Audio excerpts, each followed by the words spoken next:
Et si tes plus belles conversations étaient celles que personne n'a jamais entendues, celles que tu tiens seul, dans la douche, en voiture, juste avant de dormir, là où tu trouves toujours les bons mots, où l'autre réagit exactement comme tu l'espères, elles sont parfaites. Trop parfaite. Et c'est justement le problème, parce qu'à force de perfectionner ces conversations dans ta tête, quelque chose se passe dans la vraie vie. On va comprendre quoi. Mais d'abord, une bonne nouvelle. Si tu fais ça, tu n'es pas bizarre. Tu n'es pas en train de perdre la tête. Des millions de gens ont des dialogues entiers avec des personnes qui ne sont pas là. Le patron, à qui on explique enfin ce qu'on pense. L'ex, à qui on dit tout ce qu'on avait gardé. La personne qu'on n'a pas vue depuis des années et qu'on impressionne dans un scénario qu'on a écrit de toutes pièces. C'est tellement courant que ça a un nom en psychologie. On appelle ça la répétition mentale. Ton cerveau simule. Et il le fait pour une raison très concrète. Imagine ton cerveau comme un organe qui déteste être pris au dépourvu. Sa mission numéro 1, ce n'est pas de te rendre heureux, c'est de te préparer. Alors quand une situation compte pour toi, un conflit, une déclaration, un entretien, il fait ce que ferait n'importe quel bon stratège. Il répète, il teste des versions, il essaie une réponse, puis une autre, pour voir laquelle te protège le mieux. C'est pour ça que la plupart de ces conversations imaginaires tournent autour de deux choses. Soit quelque chose que tu redoutes, soit quelque chose que tu n'as pas réussi à dire. Prends la dispute. Tu en as eu une il y a 3 jours. Sur le moment, tu n'as rien trouvé. Tu es resté là, la gorge serrée, avec cette impression d'avoir perdu. Et le soir, dans le noir, la réplique arrive. Parfaite, cinglante, celle que tu aurais dû dire. Sauf que la personne, elle, dort paisiblement quelque part. Elle ne saura jamais que tu viens de la démolir. Toi, tu es là, à rejouer une scène qui n'existe pas. Encore. Et encore. Et c'est ici qu'il faut qu'on revienne à ce que je te disais au début. Trop parfaite. Tu te souviens? C'est maintenant que ça commence à se retourner contre toi. Parce qu'au début, ces répétitions t'aident vraiment. Elles calment l'anxiété. Elles te donnent l'impression d'avoir un peu de contrôle sur ce qui t'échappe. Ton cerveau libère la tension en simulant l'issue. C'est un soulagement réel. Mais il y a un piège. Et il est discret. Dans ta tête, tu contrôles tout. Tu écris tes phrases. Mais tu écris aussi celles de l'autre. Tu décides comment il réagit, ce qu'il ressent, le moment exact où il s'excuse ou où il craque. La conversation est parfaite parce qu'elle n'a aucune résistance. Personne ne t'interrompt, personne ne te répond quelque chose que tu n'avais pas prévu. Et une vraie conversation, c'est exactement l'inverse. C'est imprévisible, c'est inconfortable. L'autre dit des choses que tu n'attendais pas. Il te coupe. Il ne réagit pas comme dans ton scénario. Alors devine ce qui se passe à force de préférer la version parfaite. Beaucoup de gens le décrivent avec les mêmes mots. Leurs conversations imaginaires sont devenues plus riches que les vraies, plus profondes, plus sincères, au point que, face à la vraie personne, ils n'ont soudain plus rien à dire. Comme si tout avait déjà été vécu, en silence, à l'intérieur. Tu as déclaré ta flamme, dans ta tête. Tu as réglé le conflit, dans ta tête. Tu t'es réconcilié, dans ta tête. Et la vraie rencontre, elle, arrive comme une redite fade d'un film que tu as déjà vu en mieux. C'est ça, le prix. Plus tu perfectionnes le monde dans ta tête, plus le monde réel te semble décevant en comparaison. Et petit à petit, sans le décider, tu peux commencer à préférer la répétition à la représentation, le brouillon à la vraie vie. Mais attention, je ne suis pas en train de te dire d'arrêter de rêver éveillé. Ces conversations ne sont pas ton ennemi. Elles t'aident à comprendre ce que tu ressens, à répéter ce qui te fait peur, à mettre des mots sur ce qui est encore flou. Le problème n'est jamais l'imagination. Le problème, c'est quand elle remplace, au lieu de préparer. Alors, comment faire la différence ? Pose-toi une seule question la prochaine fois que tu te surprends en pleine conversation imaginaire. Est-ce que je répète pour aller vers cette personne ou est-ce que je remplace pour ne pas avoir à y aller ?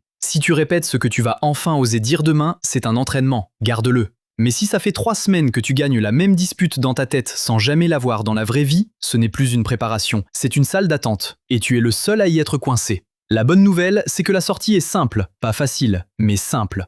Une seule des conversations que tu as répétées 100 fois, tu la tiens pour de vrai. Imparfaite, maladroite, avec des silences et des mots qui sortent mal. Et tu vas découvrir quelque chose que ta tête ne pourra jamais te donner, une réponse que tu n'avais pas écrite. Parce qu'au fond, ce n'est peut-être pas la conversation parfaite que tu cherches, c'est juste d'être entendu. Et ça ne se passe jamais dans ta tête. Alors si en terminant cette vidéo, tu commences déjà à imaginer la conversation que tu aimerais avoir avec quelqu'un, c'est bon signe. Ça veut dire que tu sais exactement à qui parler. Reste juste à sortir de ta tête pour le faire.